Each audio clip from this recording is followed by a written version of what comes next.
All right. Good morning, everyone. Let's go ahead and start our amendment class. Sir, this amendment class is applicable. First of all, when you go ahead and watch this amendment class, for everyone I am telling, have you downloaded the amendment notes? Students, have you downloaded the amendment notes? If you have not downloaded the amendment notes, you can go to rameshsoni.com. In rameshsoni.com, you will find free resources tab. Free resources ka tab will be there. In free resources tab, when you click over there, you will be redirected. You have to go to CA final November 23/May 24 folder. In that, you will find amendment material. In the amendment material, you will find the statutory updates applicable for your November 23 exam. Now you can download this. Along with that, the amended chart also I have gone ahead and provided. Sir, if I am a CA Inter student, because these amendments are for CA final also and CA Inter also. CA final students will stay with me approximately for the 2.5 or 3 hours class which is there. CA Inter student will stay with me only for 1.5 hour till the amendments for them gets over. Basically, for them the amendments till the chapter of returns are applicable. After that amendments, we will be continuing with the CA final students. So CA Inter students, Baba, same, you have to go to rameshsoni.com, free resources. In free resources, when you click, you will be redirected. You have to go to CA Inter November 23 folder. There you will find the statutory update material also, and you will find the amended charts also. Let's go ahead and start our class. So CA final students also and CA Inter students also, this amendment is common for all the students who are there. Please come to your amendment booklet. Everyone, please come to your amendment booklet. Let's go ahead and start our amendments. Now, sir, are the amendments too many? Baba, amendments are very less. We are going to quickly cover it. It's very less. The amendments are very less this time. So don't worry at all. We will be quickly going ahead and covering all of them. Please come to your amendment booklet. Quick, everyone. Quickly come. Is everyone ready? I want a heads up from everyone. Yes, sir, we are all ready. I want that Josh in everyone that yes, sir, we are all ready. Let's go ahead. Chalo, quickly comment and tell me, yes, sir, we are all ready. Let's go.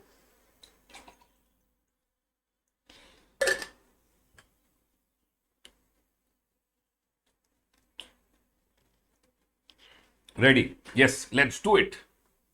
Yes, sir. Yes, sir. Yes, sir. Let's do it. Okay.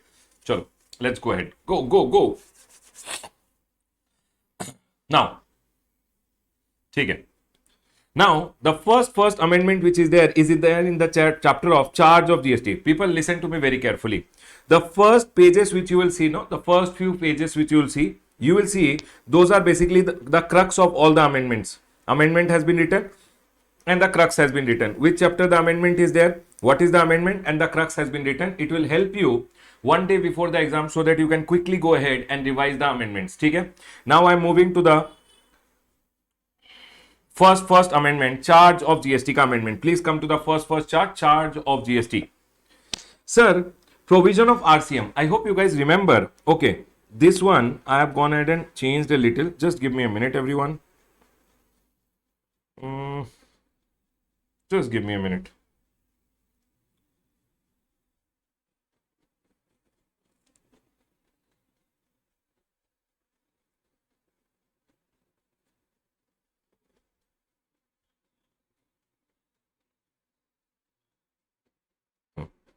ठीक है.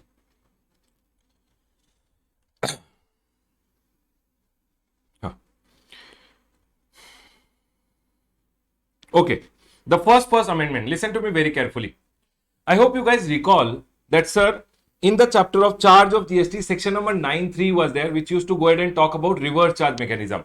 Now, reverse charge mechanism was there in respect of government services. Whenever government used to give services, so services supplied by the central government, state government, union territory, local authority to a business entity other than post, airport or port related service, immovable property related service, and transportation of goods or passenger related service. Whenever government used to go ahead and give services to a business entity other than these four services, the business entity which was located in the taxable territory had to go ahead and pay the GST under RCM. Which business entity whose last year turnover was more than registration limit? I hope you guys recall. Yes, sir. Now, these business entities has to go ahead and pay the GST under RCM. If government used to go ahead and do renting of immovable property to any registered person had to pay the GST under RCM. I hope you guys recall that, sir, whenever central government, state government, local authority or union territory government gives services other than post, airport, immovable property and transportation related services to a business entity whose last year turnover is more than registration limit, business entity had to pay GST under RCM. And sir, whenever central government, state government, local authority or union territory government does renting of immovable property to a registered business entity, the registered business entity had to pay the GST under RCM. I hope you guys recall this point. Yes, sir, these two reverse charge mechanism we recall. This was entry number 5 and this was entry number 5A, which you had gone ahead and told. Okay. Now, listen to me very carefully. This amendment, this reverse charge ka entry has now been extended to court or tribunal also. So, instead of government, what you can write over here is, if court or tribunal, here also you can write court or tribunal. That's all. They have gone ahead and added this word in the explanation to the amendment notification. They have told there is an explanation which is there in the amendment notification which is there, which goes ahead and says provision of this notification as far as they apply to the central government, state government, means whatever amendment entries are applicable to the government, whatever reverse charge ka entries are applicable to the government, shall also apply to parliament and state legislature. This was already there. Now they have gone ahead and told they shall apply to court or tribunal also. So sir, if court or tribunal is providing justice wala services, Baba, justice wala services are neither supply of goods nor supply of service. That you forget it. Court or tribunal established under the law providing justice wala service, you forget it. Other than that, for an example, if court or tribunal is giving renting of immovable property to a registered business entity, court may, supposingly one space is there and they have gone ahead and rented that space to a registered business entity. Reliance went ahead and told we want to put one telecommunication tower. They rented it to Reliance. Now they have to go ahead and pay GST under RCM. So that's all they have gone ahead and told. So in the exam, please be careful. Wherever we have learned government related entry where reverse charge mechanism is applicable, wherever we have learned government related entry where reverse charge mechanism is applicable, even if it is written state legislature or it is written parliament or it is written court or tribunal also, in that scenario also RCM will be applicable. Is this entry 100% clear to all? Can we go ahead, everyone?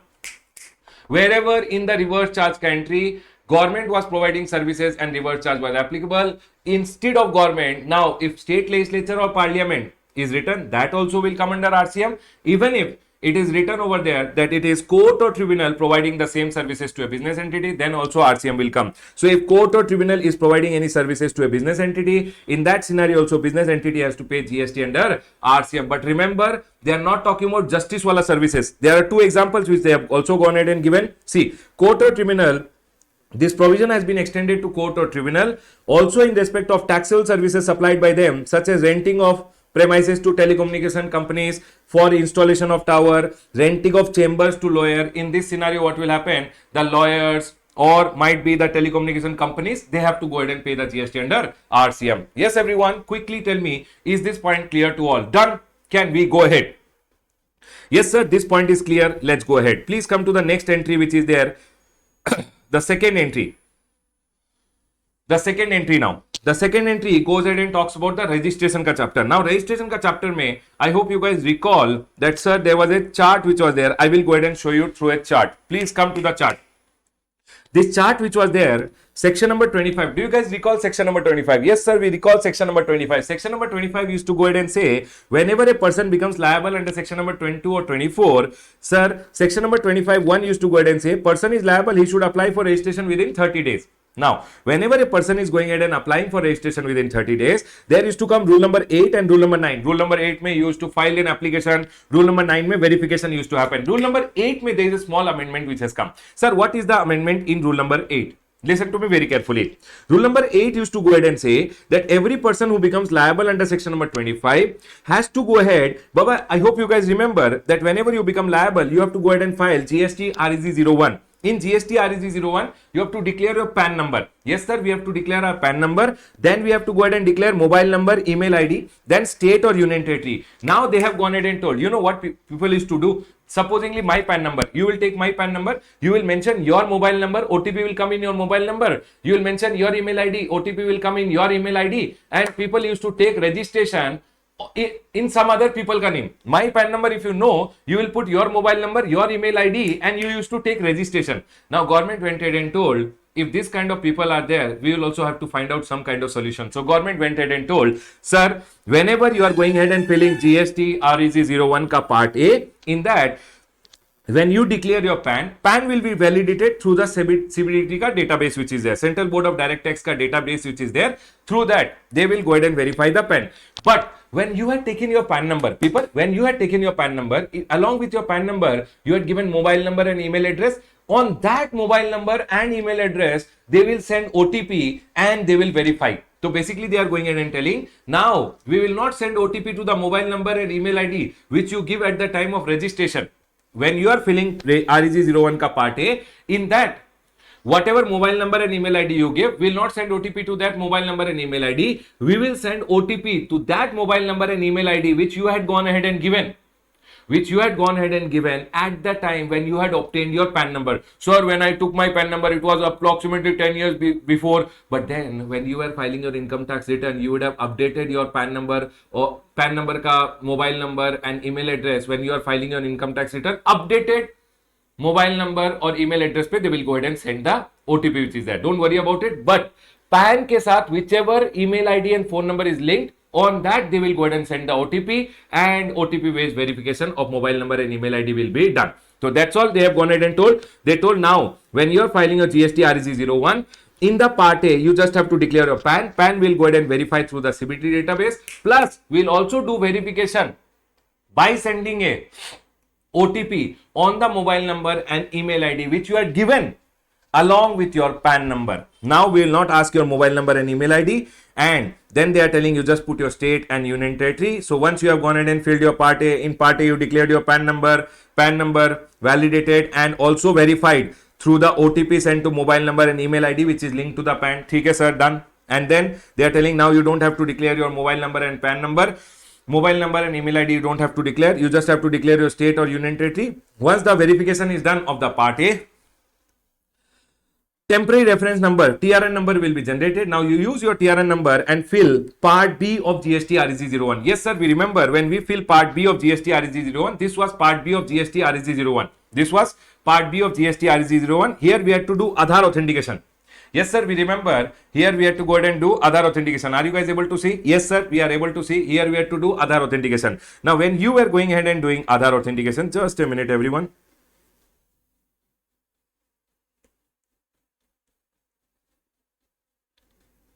I'll take this so that I can show all of you. So here, when you used to go ahead and do Aadhaar authentication, and if you go ahead and say yes, and you submit your part B of GST REG01, we had gone ahead and learned over here that, sir,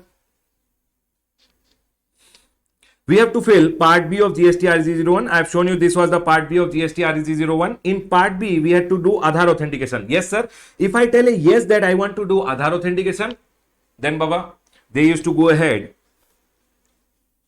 Then applicant has opted for Aadhaar authentication. Yes, sir, I have opted for Aadhaar authentication. Then the date of submission of application used to be the day you do the Aadhaar authentication. Basically, if you say yes over here, they used to go ahead and send an email link on your email ID. That you used to go ahead and say yes, I want to do my Aadhaar authentication. Once you say yes, I want to do my Aadhaar authentication. Now, okay, here whenever you say yes, I want to do Aadhaar authentication, they used to send a link to your email ID. In that link, when you click, they used to go ahead and redirect you. There you have to go ahead and put your Aadhaar number, Aadhaar pe OTP used to come. You used to put the OTP and your Aadhaar used to get verified. Now they are going ahead and telling over here, same thing. Sir, the date of submission of application will be the date of Aadhaar authentication. Basically, when you click on the link and do your Aadhaar authentication, that day will be your date of submission of the form, not the day when you submit part B. Okay? Or 15 days from the date of submission of part B. Once 15 days gets over, if 15 days you don't do your Aadhaar authentication, once the 15 days gets over, the next day will be deemed as the date of submission of application, and you will be given one acknowledgement and your form will be picked up for verification. Now what they are going ahead and telling is, they have gone ahead and put one proviso over here. See, they have gone ahead and inserted one proviso. Sir, what is the proviso over here?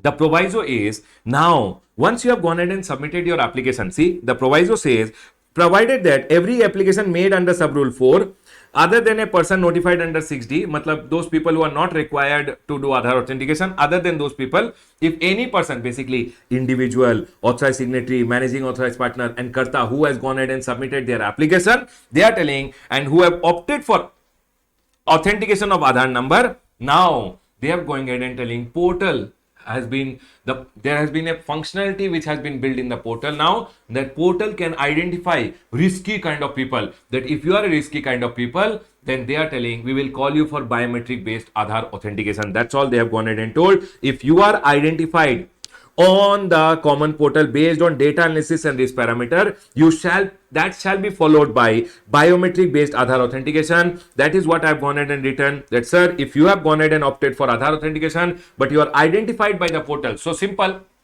generally what will happen, if I go ahead and submit my application, I can submit my application. If I say Aadhaar authentication I want to do, then the date of Aadhaar authentication is the date of submission of application. If I don't opt for Aadhaar authentication, if I don't go ahead and complete my Aadhaar authentication in 15 days, once the 15 days gets over, that will be deemed as the date of submission of application, and application will be picked up for verification. But what they are going ahead and telling, even if you have opted for Aadhaar authentication, but there are times when the portal can go ahead and identify you. Nowadays, department is also using artificial intelligence, and they are going ahead and telling, if the portal identifies you as a risky kind of a person, then they are telling person has opted for Aadhaar authentication. But if you are identified by the portal based on data analysis and this parameter, then it shall be followed by what, sir? Biometric based Aadhaar authentication. It means they will call you, hey, you come to one of the facilitation center. Basically, they will notify one facilitation center where you have to go, and they will take your thumb impression, other fingerprints, etc. They are telling biometric based Aadhaar authentication will be done. They will take your photograph, and plus verification of the original document will be done, which was uploaded with the application, and that will be done at a facilitation center. And you know what? Your application will be deemed to be submitted only once you have gone ahead and done this. Means you have visited the facilitation center, you have done the biometric based Aadhaar authentication, plus you have given your photograph, plus original documents have been verified at that facilitation center. Only then they are telling the application shall be deemed to be completed after the completion of this process. It means now, supposingly you have gone ahead and submitted your application online. Now, if the portal does not identify, then it is very simple. If you have opted for Aadhaar authentication, simple. The date of Aadhaar authentication is the date of submission of application. Sir, if I don't do the Aadhaar authentication, then 15 days gets over, then your application will be deemed to be submitted. Okay, sir? Verification will be done and registration will be given. But what they are telling over here, but by chance you submitted the application and the portal identified you as a risky kind of person, they have some parameters which are there. Then you have to go to the facilitation center and get your biometric based Aadhaar authentication. Your photograph will be taken and original document will be verified. Only then they are telling we will deem that your application is submitted. Otherwise, your application is not to be deemed to be submitted. Sir, only after you have done this, they are telling we will deem that your application is submitted and will pick up for verification. But as of now, this process has only been implemented in the state of Gujarat as a pilot project. Means they have not gone ahead and implemented across India. Only in the state of Gujarat they have implemented this to check viability, etc., whether we can implement it across India or not. Done, sir? This point is clear. Now, listen to me very carefully. Sir, I have gone ahead and submitted my application. Application will get forwarded. So now, once you have gone ahead and done your Aadhaar authentication, sir, I was not identified by the portal. No problem. You do your Aadhaar authentication. Yes, sir, I am required Aadhaar authentication. The date of Aadhaar authentication is the date of submission. Sir, if I don't do Aadhaar authentication, then 15 days from the submission of part B. Sir, if I have not opted only, then the day you submit the part B, that is the date of submission of application. Sir, if I am required biometric based Aadhaar authentication, the day you finish your biometric based Aadhaar authentication, that is the date of submission. Now, once your application is submitted, they are telling verification will happen. Officer will start doing the verification. Now, I hope you guys remember that when officer is going ahead and doing the verification, officer will take just 7 days, and if everything is fine, he will go ahead and give you the registration certificate. Do you guys recall? Quickly give me a heads up. Yes, sir, we recall. Okay. Now, they are going ahead and telling over here that, sir, if application is in order, applicant required Aadhaar authentication, opt for Aadhaar authentication was successful also, then within 7 days they approve and grant you the registration. I hope you guys know this already. Yes, sir, we already know this. But what they are telling over here, but supposingly Sir, what are the cases when they will come for physical verification? In this one point has been added. What are the cases that when they will come for physical verification of the place of business? Here one point has been added. Number one, sir, I required Aadhaar authentication but I failed to do. Sir, I am required Aadhaar authentication but I did not opt.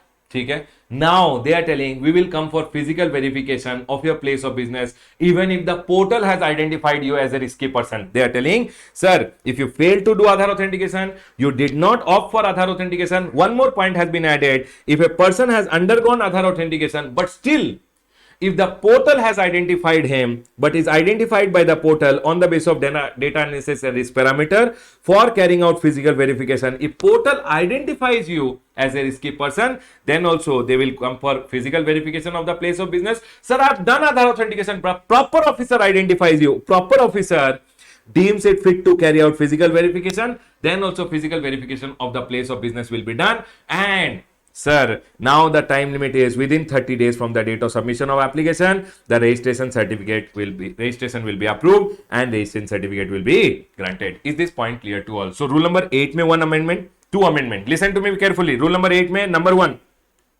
you don't have to declare any more mobile number and email ID. PAN में whatever mobile number and email ID is linked, on that only they will go ahead and send the OTP. ठीक है sir, done. Secondly, they are going ahead and telling when you go ahead and submit your application, and you have opted for Aadhaar authentication, but still if the portal identifies you, as a person who is risky, then biometric based Aadhaar authentication will be done. Okay? And once the biometric based Aadhaar authentication is done, only then your application will be deemed to be submitted. Rule number 9 mein amendment. What is the rule number 9 mein amendment? What are the cases when physical verification of the place of business will be done? Number 1, you already knew you are required Aadhaar authentication, did not opt. You are required Aadhaar authentication, you failed Aadhaar authentication. Now, one more point has been added. If, sir, the portal has identified you for physical verification, then also they can do physical verification. If proper officer identifies you, this was already there. If the proper officer with the approval of the officer authorized, that is greater than equal to assistant commissioner, if proper officer wants, then also he can carry out the physical verification. And in this scenario, 30 days becomes the time limit for going ahead and granting you the registration. Other than this, the same thing which was written down, sir, that application is deficit, plus you are required Aadhaar authentication, you did not opt, Aadhaar authentication failed, or portal has identified you, or the proper officer has identified you. In this scenario also, GST REC 03 ka time limit which was increased to 30 days, same it is 30 days only. But here they have added this word that if portal has identified you, then also they are going ahead and telling the time limit for giving GST REC 03 will be 30 days only. Is the point 100% clear to all? Quickly tell me, rule number 8 and rule number 9 ka amendment, is it clear to all?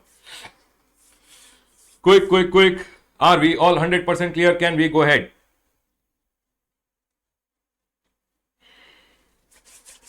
Can we go ahead, everyone? Yes, sir, done.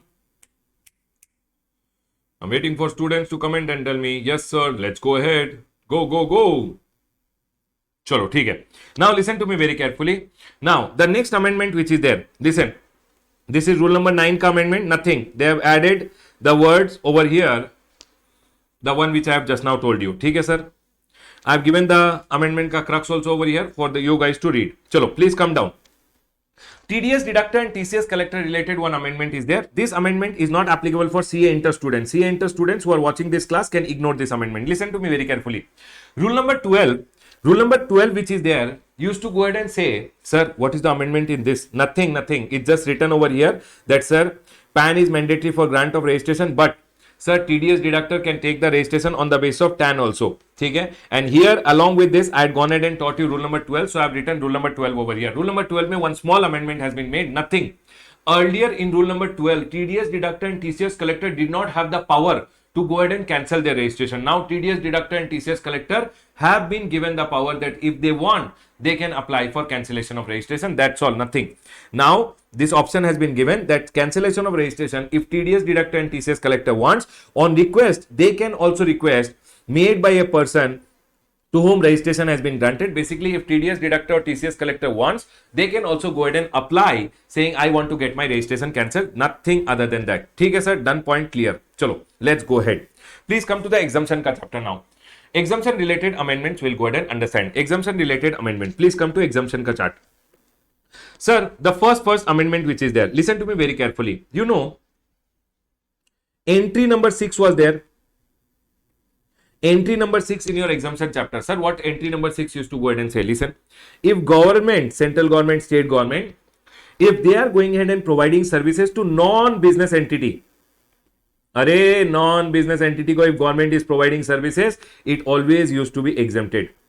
Other than post, airport related services, sir, transportation related services. Yes, sir, we all remember this.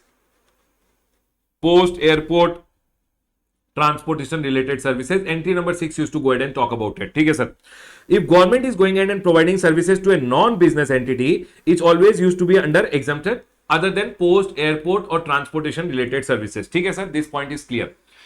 Now listen to me very carefully. What they have gone ahead and told over here, that supposingly government ka one army mess is there. Army mess, military ka mess, paramilitary mess, Navy, Indian Navy ka mess is there, and they are going ahead and providing accommodation services. They are providing accommodation services to their personnels or any other person. If they are providing, this is basically government only. Army ka mess, Navy ka mess, all these are run by government only. Yes, sir. If they are providing services, accommodation service, food, etc., they are going ahead and providing to the army ka people or any other person who is not a business entity, then Baba, the clarification has come. It will also be exempted because entry number 6 goes ahead and says government ka services to a non-business entity is always exempted. Done, sir. Point is clear. But now you will go ahead and tell me, sir, what if they go ahead and provide services to a business entity? Then it is not covered under entry number 6. In that scenario, the business entity has to go ahead and pay GST under RCM provided the business entity ka turnover in the last year was more than registration limit. Remember one thing, the clarification has come over here.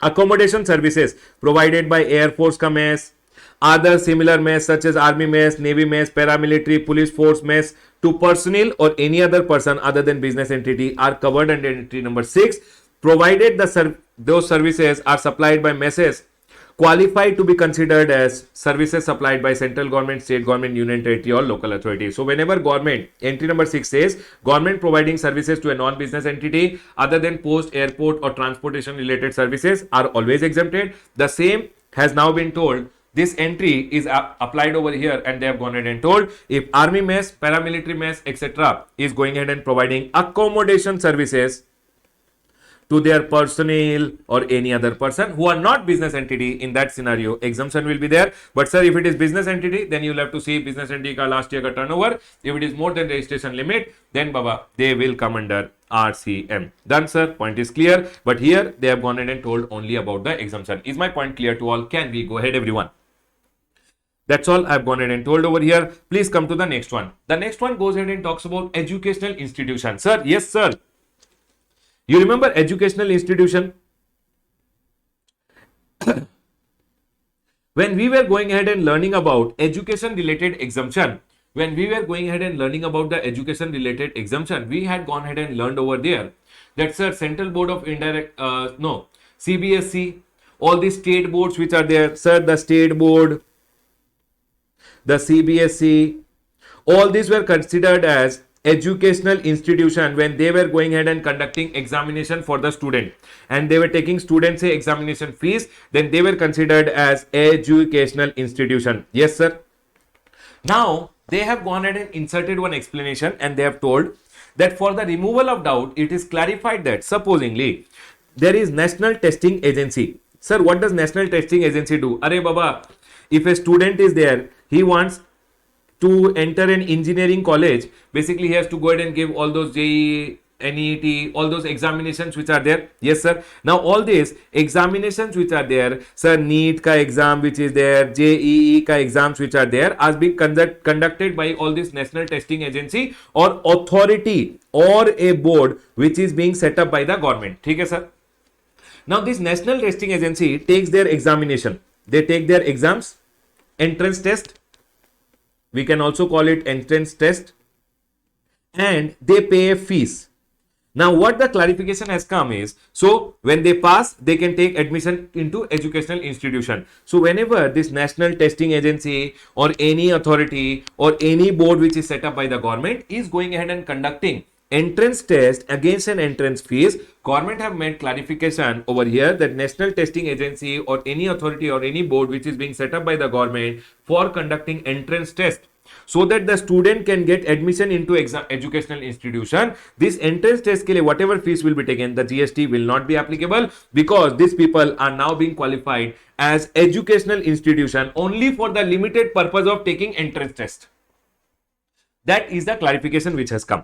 That, sir, it has been inserted in the explanation to the notification number 12/2017 that any authority board set up by the central government or state government, including national testing agency, all these people conduct JEE ka exam, NEET ka exams, they for the conduct of entrance examination for admission to educational institution shall be treated as educational institution for the limited purpose of providing services by way of conduct of entrance test for admission to an educational institution. So these people, national testing agency or any authority or board which is set up by the government, when they are going ahead and taking entrance test and charging entrance fees, that fees pay GST will not come, because these people will be considered as educational institution. Done, sir. Point is clear. Chalo, let's go ahead. I've written the summary also over here. The next one. In the previous attempt, this amendment was done wherein government had gone ahead and told that, sir, normally if any person is renting residential property on any other person, renting of residential property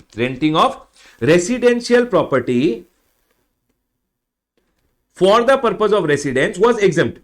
But then they went in and told it will not be exempt if renting of residential property for the purpose of residence is done to a registered person. Then we had gone ahead and learned it will come under reverse charge mechanism. Yes, sir, we had already learned it will come under reverse charge mechanism. Now, they have gone ahead and clarified that, sir, if renting of residential property is done for the purpose of residence is done, by chance is it done to a registered person also. But supposingly the registered person is a proprietor. I am the proprietor of Ramesh Soni classes. Okay? Now, Ramesh Soni classes, when I went ahead and took this house on rent, this is in my personal capacity. This I have not shown as my business expense. Do I have to pay GST under RCM? You guys tell me, do I have to pay GST under RCM? It is taken in my personal capacity, for my personal use, for my personal family expense. This is my home. I am staying over here. I have not shown it as my business expense. Do I have to pay GST under RCM? Yes or no? You have to comment and tell me yes or no, everyone.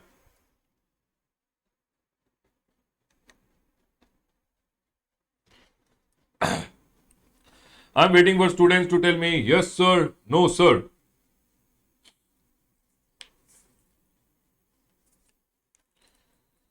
Arey, where are the students? Chalo, ठीक है. Now, renting of residential property for the purpose of residence to a registered person was always under RCM, but now they have gone ahead and told.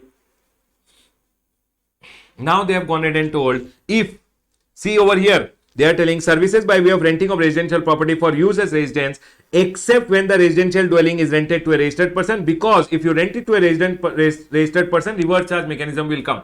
But listen to me very carefully. But here they have gone ahead and inserted one explanation, and they have gone ahead and told if the residential property is rented to a registered person, but registered person has taken the renting of the residential property for personal use. He has not shown it as his business expense on his personal account, then also, Baba, it will come under exemption. They don't have to pay any GST under RCM. See over here, for the purpose of this entry shall cover the services by way of renting of residential property where the registered person is a proprietor. I am proprietor of a proprietorship concern, which is Ramesh Soni classes, and rents the residential dwelling for his personal capacity for use as his own residence. I have taken this property for use of my own residence.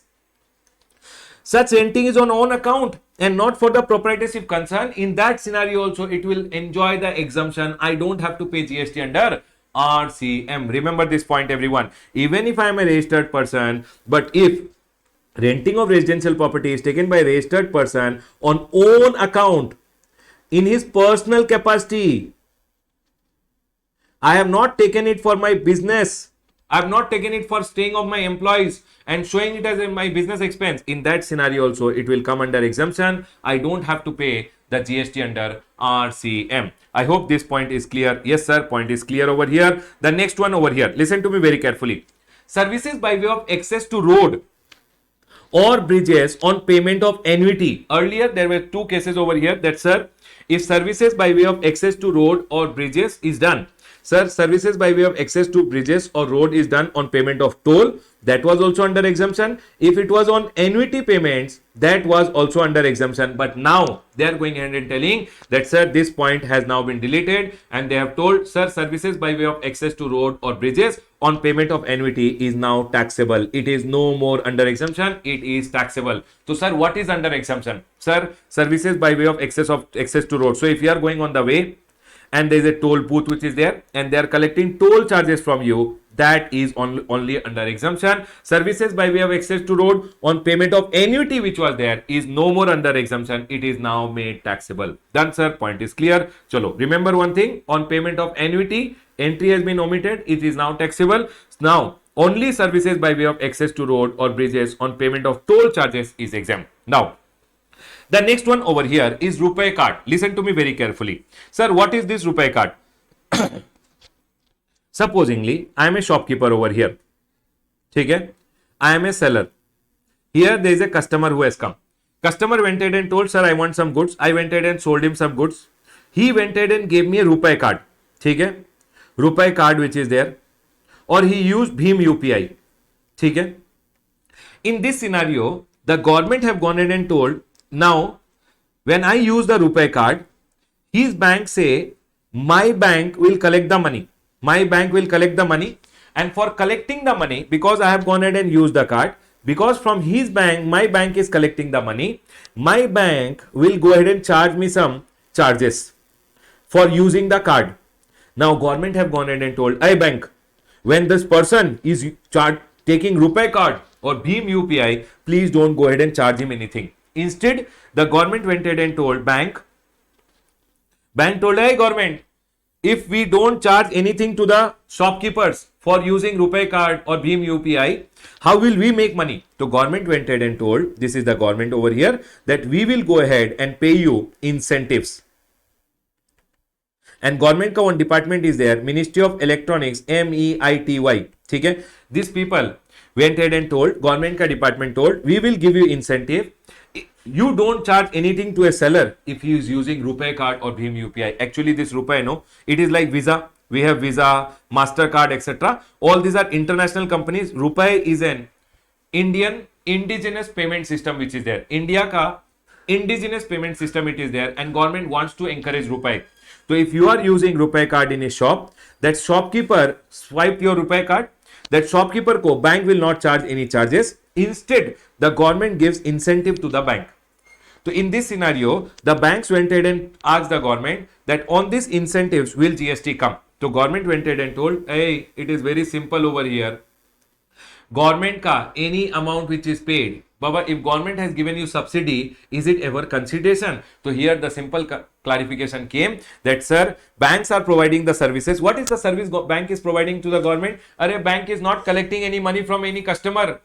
Bank is going ahead and not collecting any money from the seller for going ahead and using the RuPay card. So basically bank is providing services to the government and government is paying incentives. And for this, the incentives which are there on that GST will not come. That is the simple clarification which has come over here that, sir, whether GST is applicable on incentive paid by Ministry of Electronics and Information Technology to the acquiring bank, MEITY, which is the government ka department, is paying bank ko incentive, whether GST will come under incentive scheme for promotion of RuPay debit card and low UPI Bhim transaction, basically up to 2000 rupees whenever a UPI transaction or a card transaction is done, banks don't go ahead and charge anything to the shopkeeper. Why? Because government gives incentive, and Baba, these incentives are nothing other than subsidy,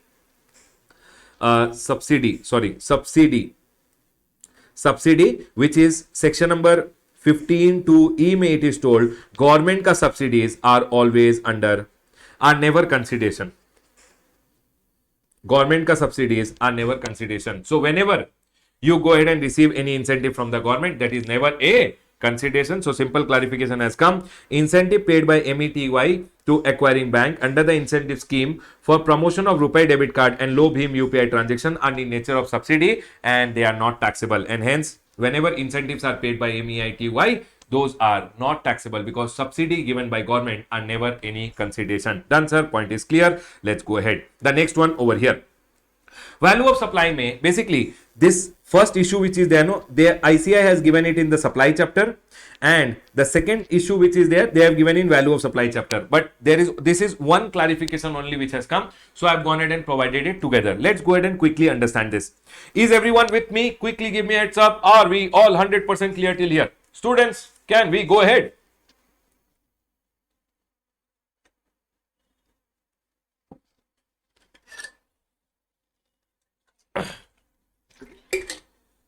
Yes, sir. Yes, sir.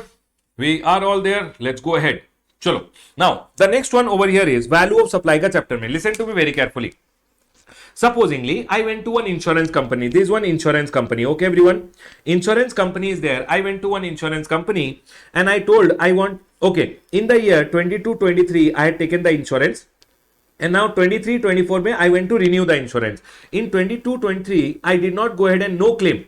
I did not do any claims from the insurance company. And you know what? Insurance company now went ahead and told me, sir, when we are giving you the insurance cover, basically when we are selling you the insurance cover, because last year on your car you did not claim anything, you had taken the last year car insurance, but you did not claim anything. This year, when you go ahead and give us the amount, no, when you have to pay 10,000 rupees, you can take no claim bonus over here. 2,000 rupees will give you no claim bonus and you can pay us 8,000 rupees only. My question to you guys over here, when the insurance company sold me the insurance cover and they are charging me a premium of 10,000 minus 2,000, can you tell me what is the value of their supply? What is the value of their supply? The value of their supply is just 8,000 rupees. You know what one officer told? One officer told that, Ramesh, I am over here. When the insurance company gave you no claim bonus, listen what the officer is telling. Ramesh, you gave a service to the insurance company. I told, what service? They told, Ramesh, you gave a service to the insurance company last year by refraining from making a claim and hence they have given you 2,000. Huh?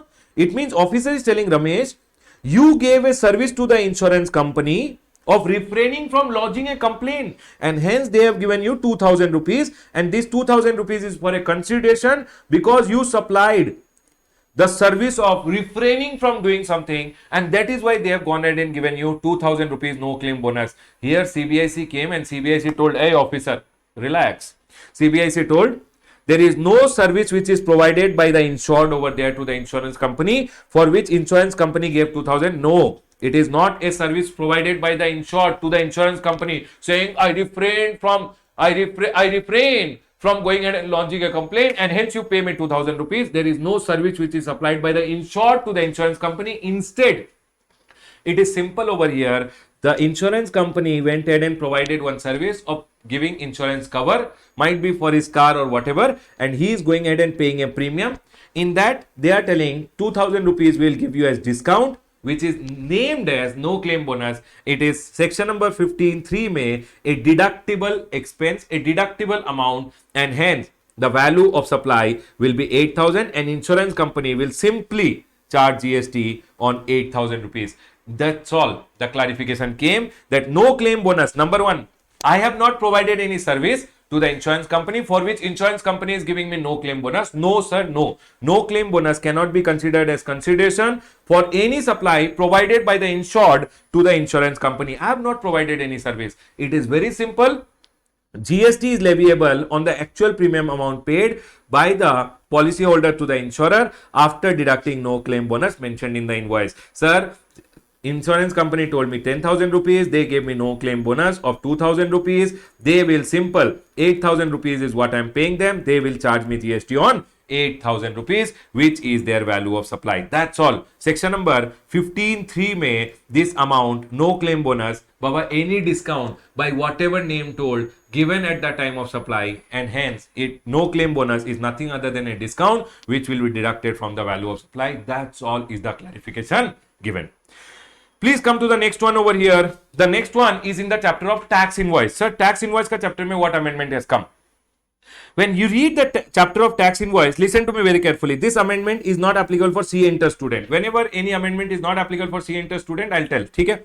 This first amendment is not applicable for CA inter student. Listen carefully. CA final student, listen. Particulars to be stated in a tax invoice. Baba, when you remember, if you remember tax invoice, I told in tax invoice you should mention description, quantity, value, tax and such other particulars as told in rule number 46. Yes, sir.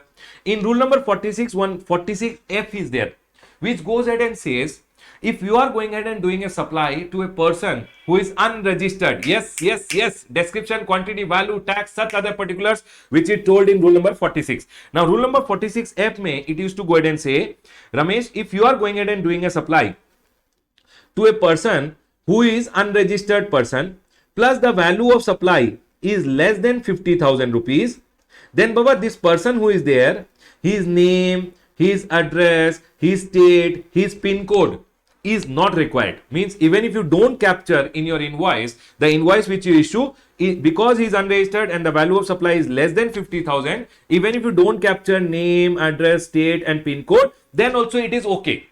Not required. But if it demands, you have to capture. Otherwise, not required to be captured. Now what they have gone ahead and told, if Ramesh, you are an e-commerce operator and you are supplying taxable service to a person, if you are an e-commerce operator, or you are a supplier who is supplying through e-commerce operator. Supposingly, I am supplying through Urban Clap to a person. I am supplying through e-commerce operator, or I am a OIDR, online information database access and retrieval service provider. To any person I am giving service, even though these people are unregistered person, even though the value is less than 50,000 rupees, still I must, only for these services they have gone in and told, I must capture their name, their address, their state and pin code. NASP. Remember one thing, NASP. Okay, sir, done, point clear. That's all. They have gone in and told, Ramesh, generally, if you are going in and supplying services to an unregistered person, value of supply is less than 50,000 rupees, then you don't have to capture their name, address, state, pin code, etc. in your invoice. But now one proviso has been inserted. If you are providing taxable service, either it is provided by an e-commerce operator, or if a supplier is supplying through an e-commerce operator. So, sir, supposingly, Urban Clap is directly supplying to a customer, or might be I am a seller, he placed an order on Urban Clap directed, and I am going ahead and giving invoice directly to the customer. Either e-commerce operator is giving the invoices, or I am giving the invoice directly to the customer. Remember one thing, or if services supplied by the supplier of OIDR services to a recipient who is unregistered, irrespective of the value, don't see the value, irrespective of the value, a tax invoice issued by the recipient shall contain the name and address of the recipient along with the pin code, name and address of the state, and the said address shall be deemed as the address on record. So, sir, listen to me very carefully. So, if there is a e-commerce operator who is supplying to, or remember, it is only for taxable services they have told, okay? If e-commerce operator is supplying services to an unregistered person, he is an unregistered person, okay? Or supplier is supplying through e-commerce to an unregistered person, or OIDR is supplying services to an unregistered person. Don't see the value, just mention the name, address, state and pin code. And you know what? This name, address, state and pin code will be deemed as the address on record. This will be deemed as the address on record. Address on record. Sir, what is the benefit of address on record? Why are they calling it address on record? Arey Baba, when you go ahead and read your place of supply ka chapter, only for CA final student, listen here. When you see your place of supply ka chapter, here you had seen no. Sir, whenever services are provided, if you want to find out place of supply, then you need address on record, and hence they have gone ahead and told, if you are going ahead and supplying services to an unregistered person, you should mention his name, address, etc. and that address will be taken as address on record. Okay, sir, point is clear. That's all. This is all the amendment which is there, but I like this amendment. Please be careful. Okay. The next one over here, listen to me very carefully. Rule number 46A used to go ahead and say, if you are supplying taxable service plus exempt supply, if you are going ahead and supplying to an unregistered person, you can issue one document which was known as invoice cum bill of supply. Yes, sir, we remember. If you are going ahead and supplying services to an unregistered person, if you are going ahead and supplying taxable supply plus exempt supply both to an unregistered person, you can give one single document which was known as invoice cum bill of supply. Yes, sir, we remember this. Now listen to me very carefully. When you used to start reading rule number 46A, no? Rule number 46A used to start like this. Notwithstanding anything contained in rule number 46, rule number 49 and rule number 54. Sir, what is rule number 46? Rule number 46 used to say what are the detail you should capture in a tax invoice. Rule number 49 used to say what are the detail you should capture in a bill of supply. Rule number 54, sir, what are the details required or tax invoice in special circumstance like banking company, ISD, etc. case में in invoice what are the detail you should mention. So special circumstance में, special cases में basically like ISD, multiplex, etc. का case में tax invoice in special cases used to be spoken by rule number 54. So ISD का invoice what are the details should be there. Those things were told by rule number 54. Now they used to say notwithstanding anything contained in rule number 46, rule number 49 and rule number 54. It means, you know what interpretation people took? People told, sir, you are telling when I am making tax invoice come bill of supply, whatever is told in rule number 46, whatever is told in rule number 49 or whatever is told in rule number 54, I should put in the dustbin, and tax invoice come bill of supply, I will make however I want. However I want, I can make whatever details I want to capture, I can go ahead and capture. They have gone ahead and now delete, they have gone ahead and now inserted one proviso and they have told, hey, listen, provided that the invoice cum bill of supply may shall contain, it means you should put the particulars as told in rule number 46, that is what is told, what particulars are told for tax invoice, those particulars should be there, or rule number 54 or rule number 49. It means don't put rule number 46, rule number 49 or rule number 54 in the dustbin. When you are making a tax invoice cum bill of supply, that should contain the details as told in rule number 49 or rule number 46 or rule number 54. Total bakwas amendment. Chalo, let's go ahead. Everyone over here. The next amendment which is there is with respect to e-invoicing. Do you guys remember e-invoicing? What are the cases when e-invoicing is not required? Do you remember what are the cases when e-invoicing is not required? Yes, sir. I will make you remember.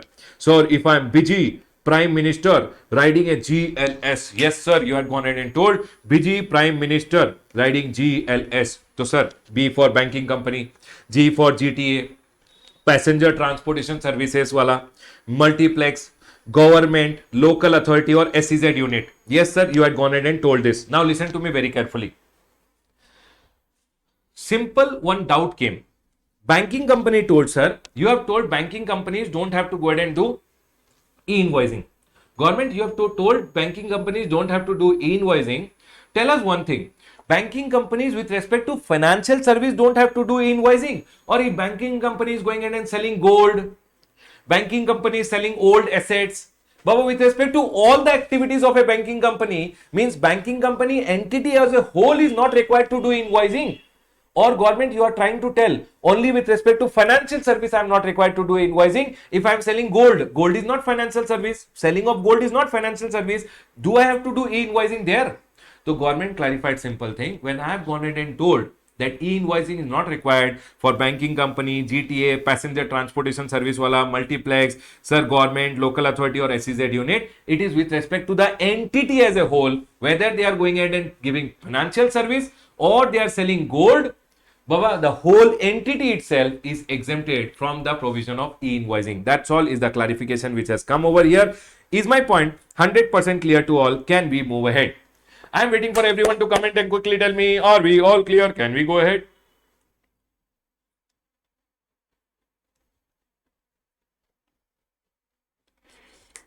Quick.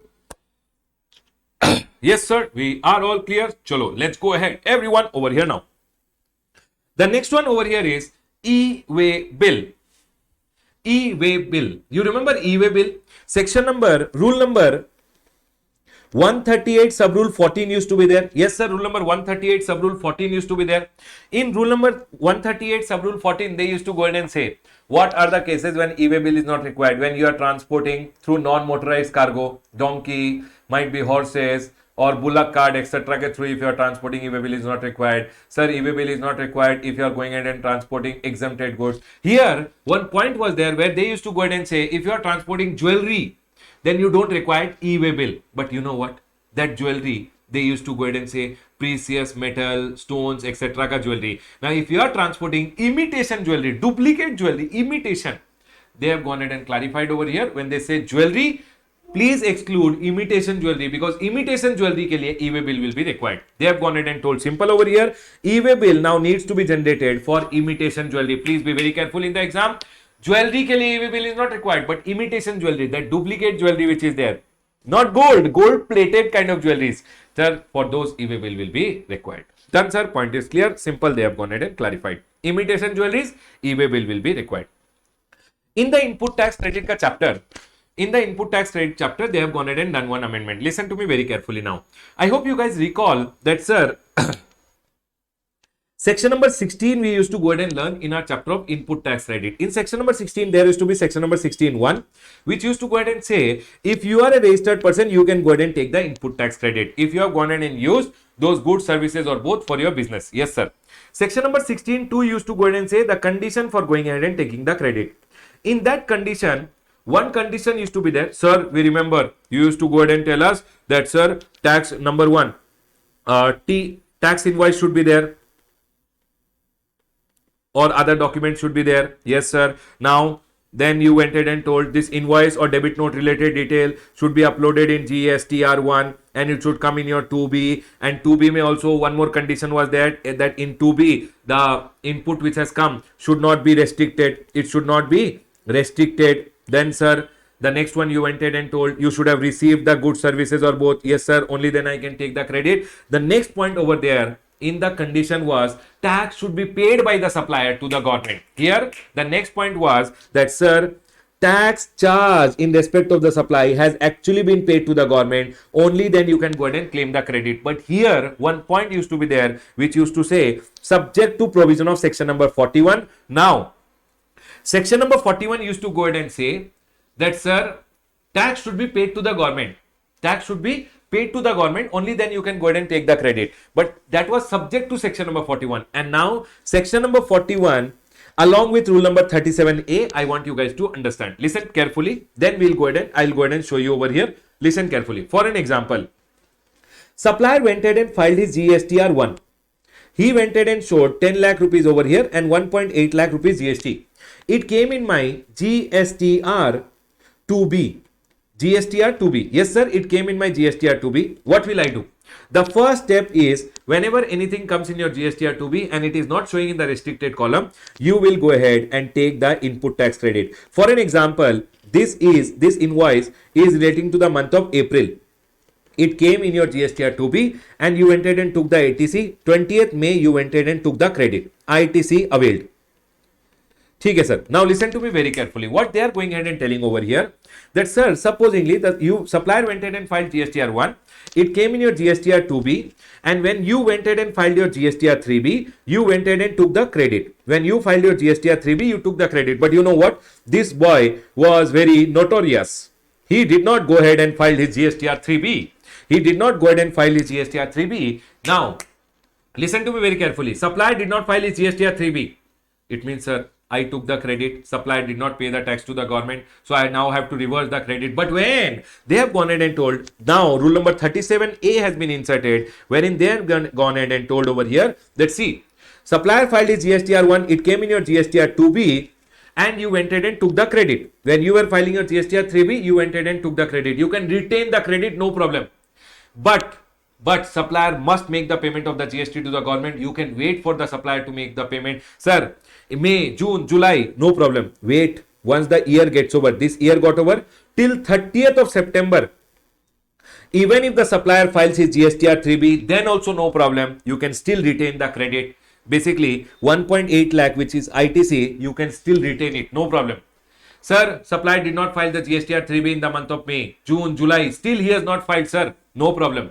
You can wait for the supplier to file his GSTR 3B. Year got over. By 30th September also, even if he files the GSTR 3B, you can still retain the credit. Sir, what if he does not file the GSTR 3B by 30th September? Then they are going ahead and telling, on or before 30th November. Sir, supplier did not file the GSTR 3B. Then on or before 30th November, whichever GSTR 3B you are going ahead and filing, whichever GSTR 3B I am going ahead and filing, this credit which I had taken, I should reverse this credit. That's all. Sir, is interest required? Not required. Remember one thing, supplier filed his GSTR 1, it came in your GSTR 2B. ठीक है sir, I took the input tax credit when I was filing my GSTR 3B. ठीक है, I took the credit. But supplier did not file the GSTR 3B, did not pay the tax to the government. No problem. Wait for the supplier to go ahead and file the return. Supplier went ahead and filed the return. No problem. He has already paid the tax. But sir, if supplier does not file the return by 30th September also, this year got over, by next year 30th September also, he did not file his GSTR 3B. Still pending. Still he did not file, then no problem. What you have to do is, I have taken the credit, right? Whatever credit I have taken here, I should go ahead and reverse it on or before 30th November, whichever GSTR 3B I am filing. After 30th September, on or before 30th November, I should go ahead and reverse the credit. Sir, what if I don't go ahead and reverse the credit? What if I don't go ahead and reverse the credit by 30th November? They are telling, if supposingly you reverse the credit on, you did not go ahead and reverse, you did not go ahead and reverse over here, then they are going ahead and telling 30th, supposing you reversed on 30th December, reverse 1.8 lakh, but you have to reverse along with interest under section number 50. They are telling you have to go ahead and reverse along with interest. Interest will be for the period after 30th November till 30th of December. Supposing you reversed on 30th December. Sir, what if my supplier became good boy? Later he went ahead and filed his GSTR 3B. Later he filed his GSTR 3B. No problem. You can re-avail the credit. You can re-avail the credit. No problem. 1.8 lakh ka credit you can re-avail. 16/4 ka time limit. The maximum time limit to avail the credit etc. will not be applicable. Even if your supplier files the GSTR 3B after 2 years, still you can go ahead and avail the credit. I will go ahead and repeat. Is this point clear to all? Did you guys get it? Still I will go ahead and repeat. Are we all clear till here? Please tell me, are we all clear? Can I go ahead?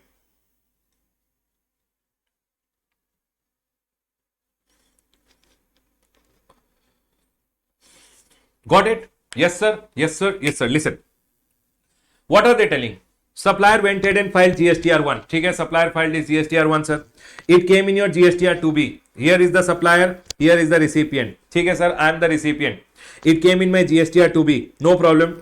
April month ka invoice. GSTR 2B mein it has come. So when you are filing your GSTR 3B, please avail the credit. Sir, later, if supplier did not file the GSTR 3B, till when should I wait? Wait till 30th September. If supplier filed the GSTR 3B, very good. You have taken the credit, enjoy the credit. If supplier does not file the GSTR 3B by 30th September also, on or before 30th November, whichever GSTR 3B you are filing, you should reverse this credit. Reverse it. Do I have to pay any interest? No, sir. But if I don't reverse by 30th November, then I'll have to go ahead and pay interest under section number 50.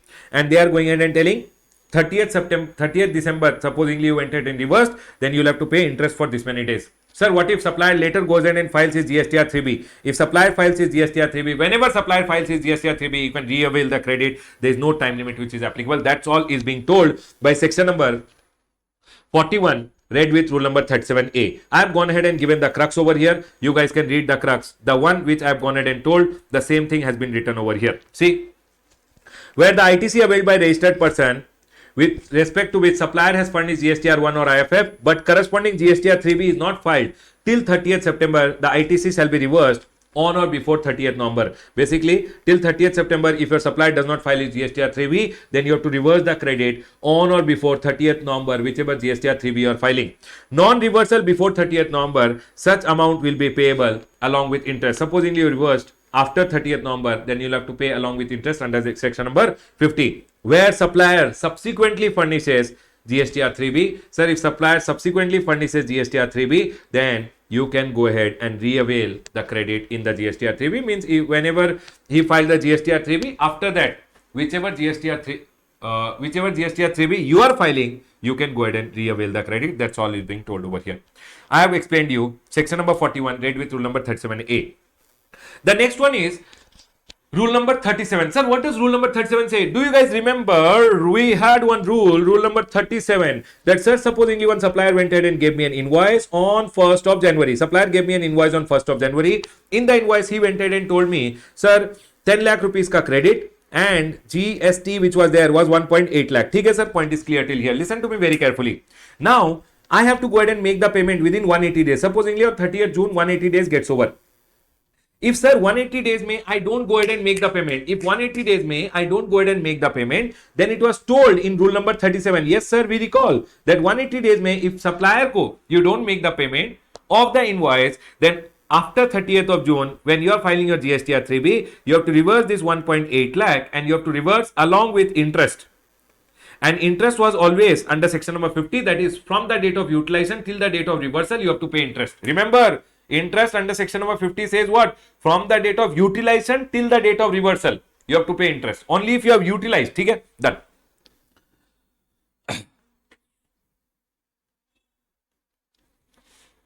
Now, what they have gone ahead and told is, Ramesh, supposingly, earlier, you know what? These words were missing.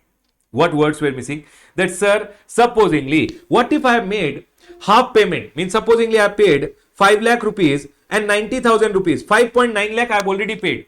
Then, can you tell me, reversal will happen for the full amount only for the proportionate GST? Means, if you have made 10 lakh rupees, say 5 lakh rupees ka payment, and supposingly 90,000 rupees ka GST also you had paid. But, sir, now they are going ahead and telling simple thing that, sir, if you had made proportionate payment already, then reversal will happen only with respect to the remaining amount which is unpaid. So, unpaid amount is how much? Sir, unpaid is 5 lakh. 5 lakh rupees related, how much is the GST? Sir, 90,000 GST. So, reversal will happen only with respect to 90,000 rupees along with interest at the rate of 18% basically, but it has to be seen under section number 50, and section number 50 goes ahead and says interest will come only from the date of utilization till the date of reversal. If you did not utilize it, there is no interest. Nothing. Simple amendment has been done. Nothing amendment. Actually, these words were missing over here, wherein they had not written the word reverse. That, sir, when you are filing your GST or 3B, you have to go ahead and reverse. This word reverse was missing. Secondly, they are telling, sir, if you pay half, then half amount of GST has to be reversed. That's all. That proportionate word was missing over here. Sir, earlier, if you don't go ahead and make the full payment, if you have made part payment also, full reversal had to be done because these words were missing. But actually, law ka intent was never that. Law ka intent was what? That, sir, if you have made the part payment, then reversal will happen only with respect to the remaining part which is there. I hope this point is clear. That, sir, supposingly I had made 5.9 lakh rupees ka payment to the supplier. This 5.9 lakh, it means I had gone ahead and made part payment to the supplier. Remaining part which I have not gone ahead and made, with respect to that, whatever GST is there, I have to go ahead and reverse. That's all. Are we all 100% clear? Only proportionate reversal of ITC is required in case of part payment of the value of supply plus the tax in respect of inward supply within 180 days. So, sir, whatever the invoice was there, if part payment I had done, remaining part which I have not done, with respect to that, whatever GST is there, only that you have to reverse if you have not made the payment within 180 days, and that reversal will be along with interest under section number 50, which is at the rate of 18% from the date of utilization till the date of reversal. Yes, sir, we are all clear. Chalo, let's go ahead. Now, please come to the payment of tax ka chapter. Please come to the next amendment. Are we all 100% clear? Can we move to the next amendment? Payment of tax.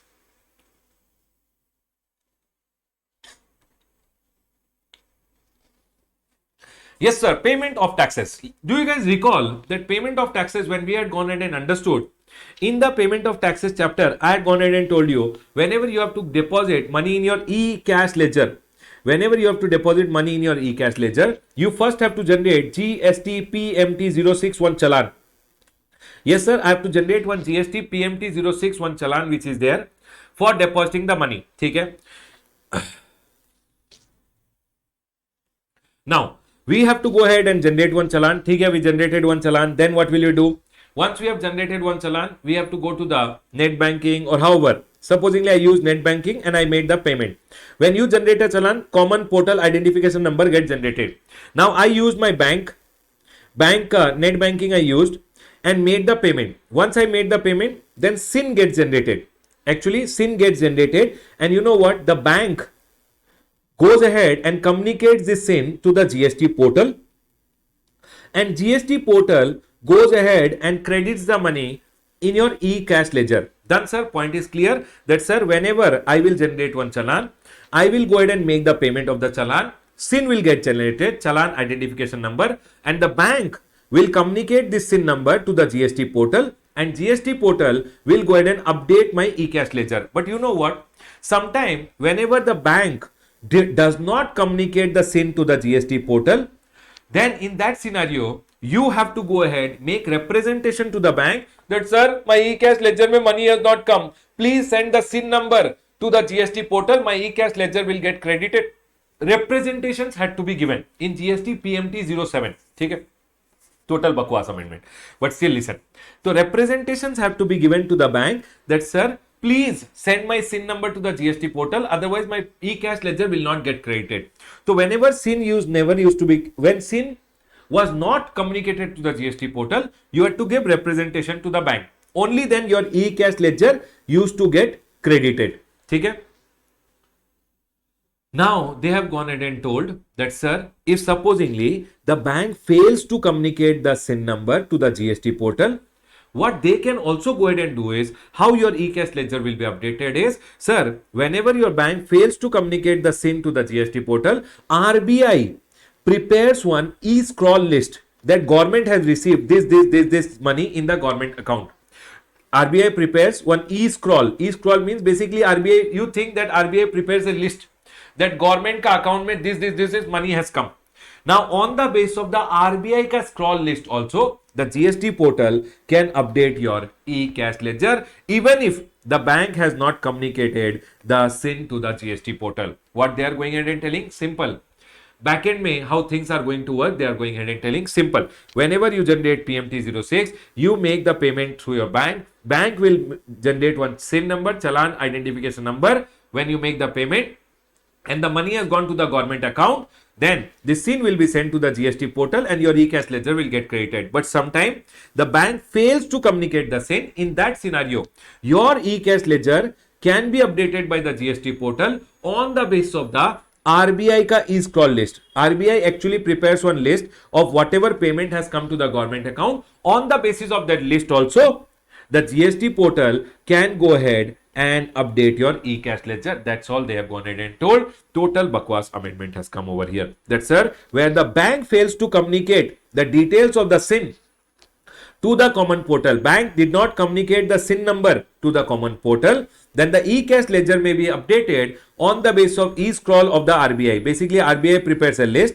On the basis of the RBI ka list, the e-scroll list which is there, basically the statement, on the basis of that statement, your e-cash ledger can be updated by the GST portal. They don't have to wait for the bank now to communicate the SIN number. Even if the bank fails, but still, from the e-scroll list of the RBI also, basically RBI prepares a list of what are the payments which has come to the bank government account. On the basis of the e-scroll list, your e-cash ledger can be updated. That's all. This is one analysis which I have written, nothing very important. Now listen to me very carefully.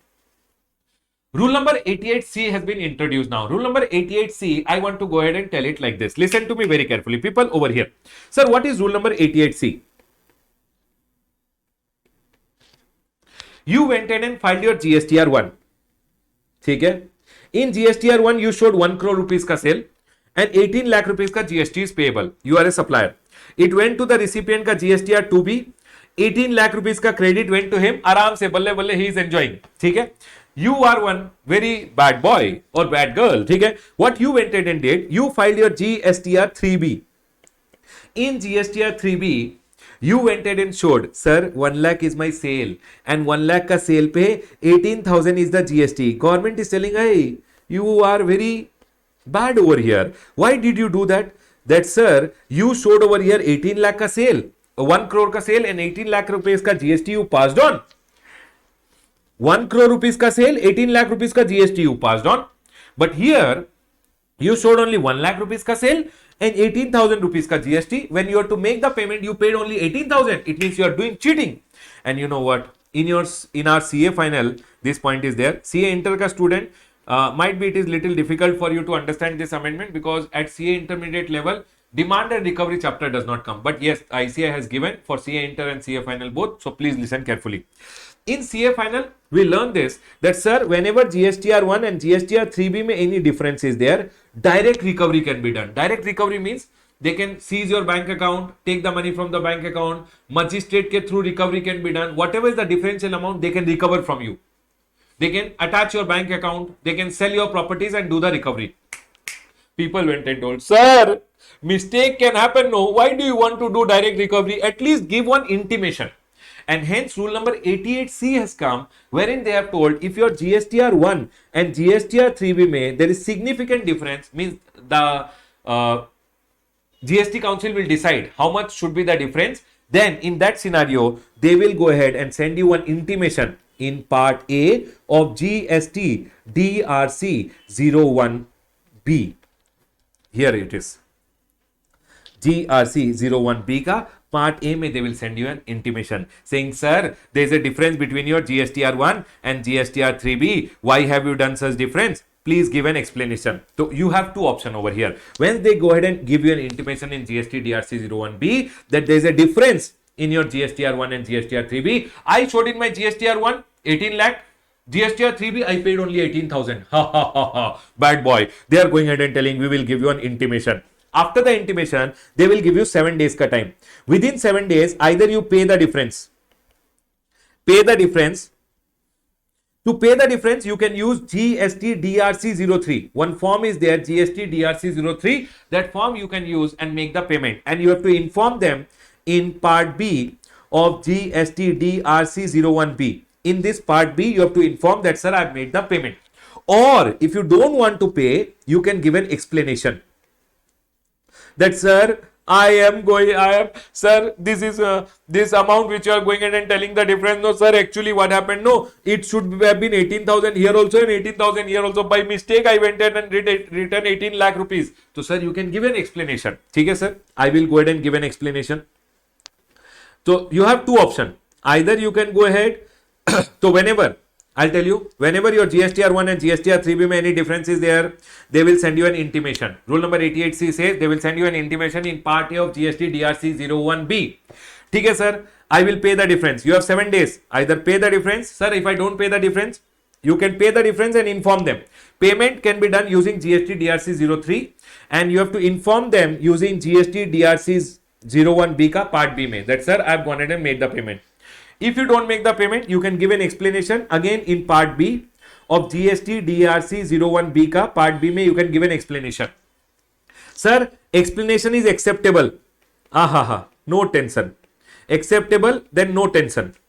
But sir, if explanation is not acceptable, then sir, they will hang you upside down and they will do the recovery over here. Recovery, CA final may we learn in section number 49, section number 79 that sir, recovery will be done through magistrate, district collector, etc. Through selling your movable property, immovable property, they will do the recovery. Done, sir. This is rule number 88C. So what is rule number 88C? Everyone listen to me very carefully.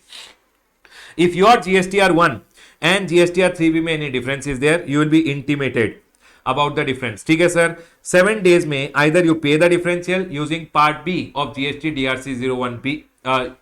Payment should be done using GST DRC 03 and you have to inform them that, sir, I have made the payment in part B of GST DRC 01B. Or you have to give an explanation. Explanation I have to give in GST DRC 01B ka part B mein. Okay, sir. If I give an explanation, explanation is acceptable, no tension. Not acceptable, then they will do recovery under section number 79. Okay, sir. We are clear with this point. You know what? Sir, why did you teach us rule number 88C? Listen, if you don't comply with rule number 88C, means you did not pay also, you did not give explanation also. Now, you know what they will do? This is rule number 88C which you have already understood. In your return chapter, they will block your GSTR 1 or invoice furnishing facility will be blocked. Sir, if I can't file GSTR 1, what will happen? Arey, people, if you can't file GSTR 1, you can't file the GSTR 3B also. If you can't file GSTR 1, next GSTR 1 also you can't file. Next GSTR 3B also you can't file. Baba, everything will get blocked. You will not be able to comply with the returns only. So that is what they are going ahead and telling over here, that sir, see, following, notwithstanding anything contained in this rule, these 2 points were already there. One new point has been inserted wherein they have told a registered person to whom an intimation has been issued on the common portal under the provision of rule number 88C, means you have been given an intimation in GST DRC 01B in respect of a tax period shall not be allowed to furnish the details of outward supply. It means you will not be allowed to furnish GSTR1 of the goods or services or both under section number 37 in form GSTR1 or using IFF. It means you will not be able to file GSTR1 also. You will not be able to do invoice furnishing facility also for a subsequent tax period unless he has either, it means you will not be able to file GSTR1 from a subsequent period. Now just imagine if your GSTR1 is blocked, everything in life gets disturbed over here. Sir, you are not able to file your returns. Next GSTR3B you can't file. If you don't file your return, your registration can be cancelled. Your e-way bill portal will be blocked. So many tensions can come. Then it says for a subsequent period, you will not be able to file GSTR1 or do invoice furnishing facility unless he has either deposited the amount specified in the intimation, unless you pay the differential. If you don't pay, then IFF or GSTR1 block, or you have not furnished a reply explaining the reason for any amount remaining unpaid as required under the provision of rule number 88C. That's all they have gone ahead and told. So, sir, if I don't go ahead and pay the differential or I don't give an explanation also, they are telling, sir, your invoice furnishing facility also will be blocked. Your GSTR1 also will be blocked. Are we all 100% clear with this point? Can we go ahead, everyone? Quickly give me a heads up. Are we all clear with this point? Rule number 88C, I have gone ahead and linked with your return ka chapter. Did you guys get it?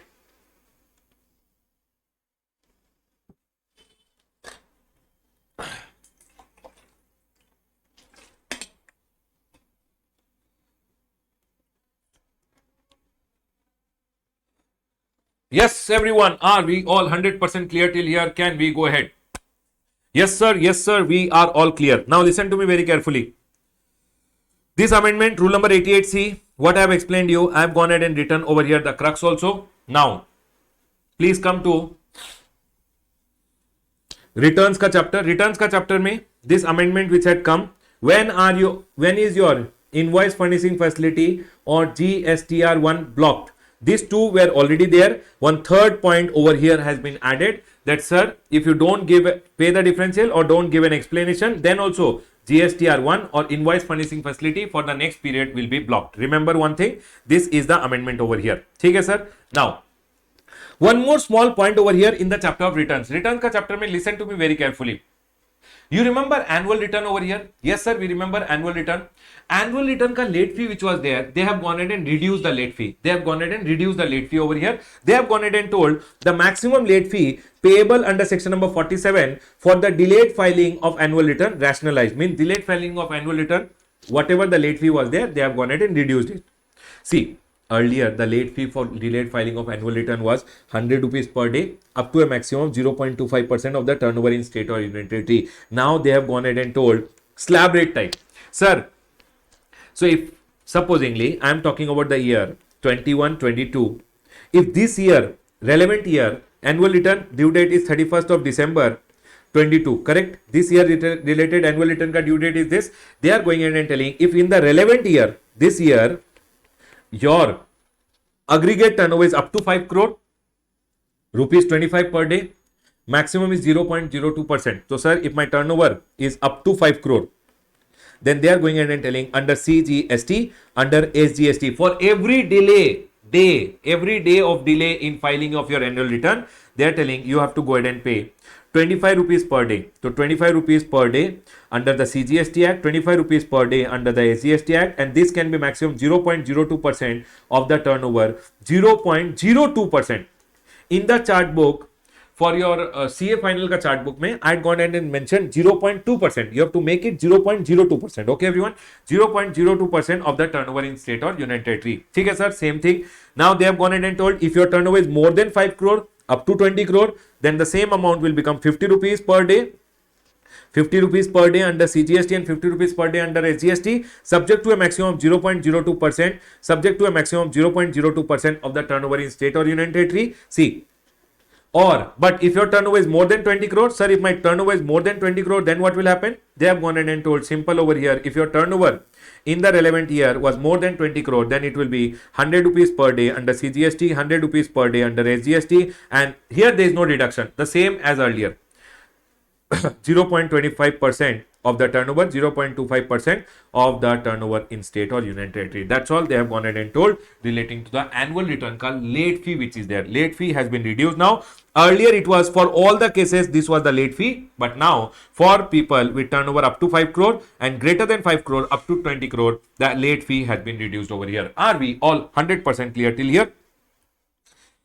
Yes, everyone, quickly tell me, are we all 100% clear till here? Yes, sir, we are all clear. Baba, here we are done with all the amendments till the chapter of returns. Till the chapter of returns, all the amendments are done. Students who are CA intermediate ka students, CA intermediate ka students ka amendments are done. You guys can go now. Done, sir. Bye bye, CA intermediate students. ठीक है.